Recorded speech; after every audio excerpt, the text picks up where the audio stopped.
Andrew Kinsman has been missing for 10 days now, and tonight Toronto police say they cannot rule out, nor can they rule in the possibility that his disappearance may be linked to three unsolved mysteries, three men who disappeared from the gay village and have never been found. For days now, the people who know and love 49-year-old Andrew Kinsman have been plastering these posters across Cabbagetown, the gay village, Leslieville and beyond. Today they issued an appeal. We miss him. Really, really miss him. His best friend says Andrew would never have left his beloved cat alone in his apartment without food and water. When we entered the apartment on Wednesday night, that cat was so thirsty. It drank for 30 minutes. 30 minutes solid. And he loved that cat.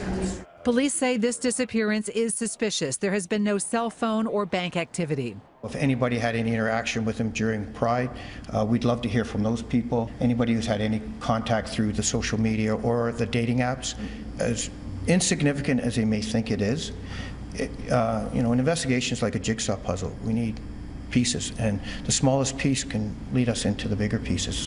Social media posts like this are echoing concerns that something larger and sinister may be at play. 6 men missing from Church and Wellesley area. But here are the facts. Police say the disappearances of Frank Wang and Mark Pearson are not considered suspicious, and they didn't go missing from the village. But the disappearances of these 3 men from the village between 2010 and 2012 have been linked and never been solved. 49-year-old Skandaraj Navaratnam, 58-year-old Hamed Kayan, and 42-year-old Basir Faizi. In 2013, police announced their fears that the disappearances of those 3 men were suspicious and connected. They created a task force and dubbed it Project Houston, but the men have never been found. The obvious question with the disappearance now of another middle-aged man from the village, could Andrew Kinsman's case be connected?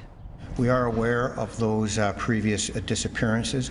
We have reviewed them to see if there are any similarities. I don't have sufficient facts to say whether they are or not. We are aware of them, and it requires further in-depth study and investigation. So again, police saying that they cannot rule it in or rule it out, but again, they are saying that any piece of information would be helpful. If you know anything about the whereabouts of Andrew Kinsman or had any contact with him around the Pride time, you're asked to call 51 Division or Crime Stoppers.